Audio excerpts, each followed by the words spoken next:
AITA for telling my husband that I married him to have a partner, not another burden. I 24 Fahrenheits and married to my husband 25 minutes. We have been together 8 years, married for 1. Weeks just bought a house over a month ago, but have been looking for 3 years due to the economy.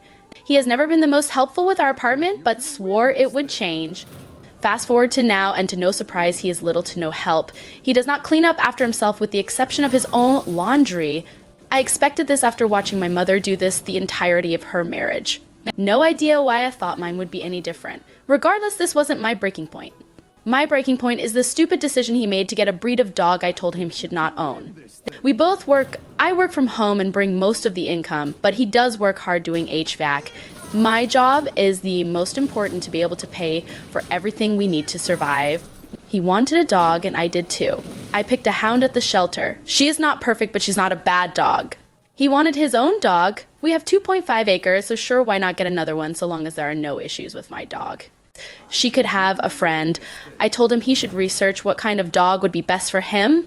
He said he decided he wanted a husky or German shepherd. I asked if he did research. No, of course not. He thinks they are cute. I explained why he should research the dog he wants and that huskies and shepherds are known for being high energy, needing lots of work and attention, which we don't have the time for. So what does he do? He goes and picks out a full Siberian husky. She is sweet and all but does typical husky things. She is bored and tears things up, specifically my things. She has ruined so many things of mine, costing me a lot of money, which he can't pay back because he doesn't make good financial decisions. His dog interrupts my work and makes extra work on me, cleaning up her messes. Tonight I broke. We went out to do errands and we have to crate her due to her shredding issues.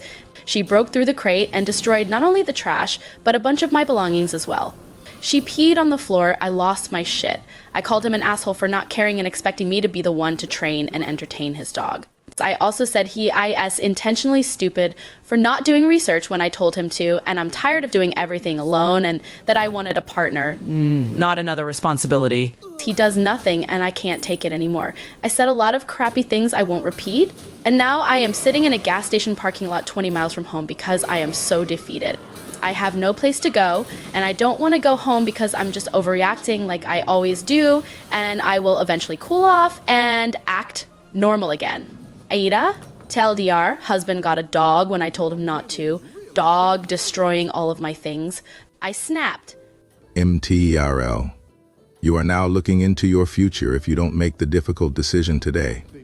When you ask for reasonable accommodations from him before getting another dog, he ignored you. He disrespected your opinion. He felt literally that you had nothing to add to the conversation. And then when you tell us that you are overreacting, as always, letting us know that he says shit like that to you whenever you call him on his nonsense, you couldn't raise much bigger red flags. Let me enumerate what you told us in just this one post. You ask him for a rational decision on what type of dog to get based on how much you know you guys are home. He ignores you and doesn't do it at all, instead picking a dog that he thinks it's cute, without actually recognizing how much high energy resides within that type of dog. Not to mention that training a German Shepherd is critical, and he does none of it. He created this fiasco, yet he refuses to take any responsibility or handle any of the problems his decision caused. Instead, he gets angry at you for rightfully calling him out for this shit. He is lazy. He promises to help and does nothing, and I am well aware of how much work a new house is, especially on acreage. And yes, that's experience speaking, because mine was 5 acres with a 5,000 square foot shop and a 2,200 square foot house with 4 bedrooms and 2.5 baths. And you can guess who took care of the repairs and the upkeep. Top that off with 3 kids within 3 years because of health issues, and I can honestly tell you that it does not get better. He is trying to brainwash you and gaslight you by telling you you're overreacting and that you will get back to normal once you cool off. For that alone, he needs to be kicked to the curb. There is nothing unreasonable about expecting an adult to whom you are married to actually be an adult. But it is obvious that he is incapable of admitting when he's behaving in the shitty manner. So he acts like a toddler and has a tantrum about how it's all your fault. 6. Your income is the most critical, yet he refuses to work with his dog so that she does not constantly interrupt you while you're working.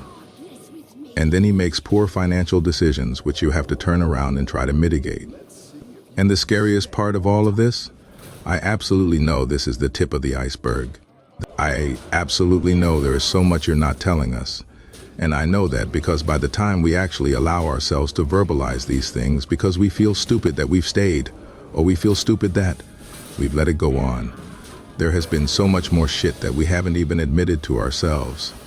No, you were not wrong and you were not an asshole. You need to start looking at divorce now because this man doesn't want to grow up.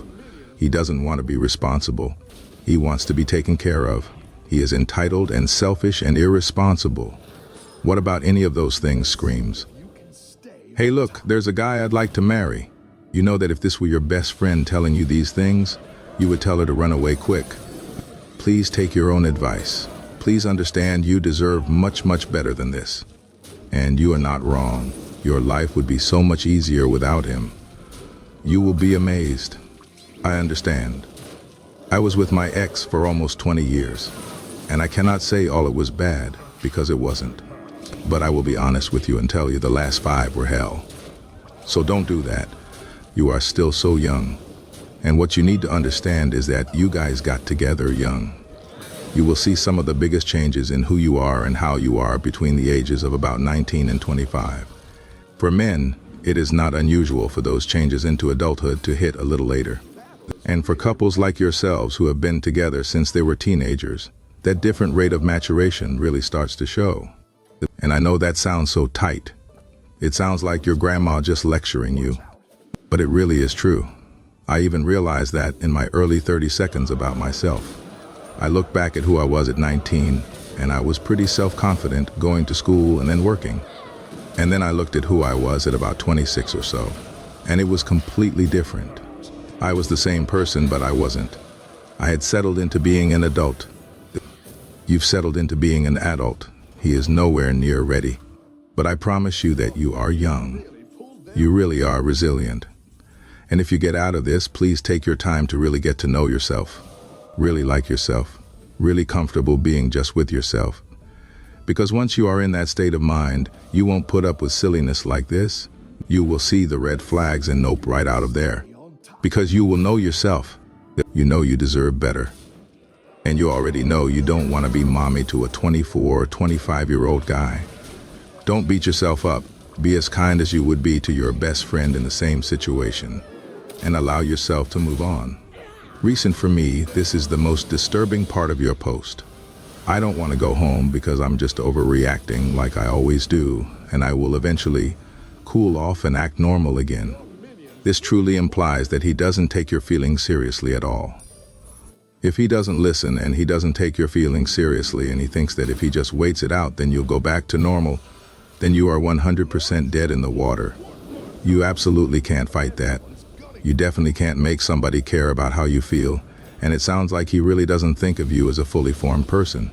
Sounds like he knows that you feel trapped, and he doesn't believe that you would leave, and therefore doesn't feel like he has to put the work in because you'll just have to get over it because you don't have any therapy. Ons. Whenever somebody's done that to me, I called their bluff. Of course, when you're actually leaving, they want to change all of a sudden and want to hear you all of a sudden. But to let it get there in the first P, Lace shows a huge amount of negligence, denial, selfishness. This guy honestly sounds like a turd. I think when you really calm down, maybe you should pretend like things are going back to RMAL. But I think you need to at least have a consultation with a divorce lawyer and see what your realistic options are. I know it sucks, but you can always sell the house and start. But you need to start fantasizing about a future that you could love without him in it. For me, creating that fantasy really helped me leave some hard situati. Ons. Of course, if you feel like it's salvageable, I would communicate to him that it's couples counseling or your Leah. Reten. I wish I could upvote more than once. I married my HS sweetheart and he was like this. He was always like this. I knew it and I married him anyway because I thought that was what you were supposed to do. Sunk cost fallacy had me real good. Even my father knew it, and when we were alone before the ceremony, he said, "If this is not what you really want, I'll get you out of here." But I went through with it. And I married a man-child who married me to make sure I would keep meeting his needs forever. Forever was 7 years before I got fed up with my knees being treated like no big deal. And when he hurt me or didn't pull his weight, I was overreacting and just needed to calm down because this is how he was. And when I married him, I agreed to accept him how he is. One of the last things I said to him before I finally filed for divorce was, I can't force you to actually care for me. I accept you as you are, but I also accept that don't have to live with it anymore. Op needs to get to this point in a hurry because it won't change. She needs to go home. If she can, buy him out of his share of the equity in the house and go on and live her life.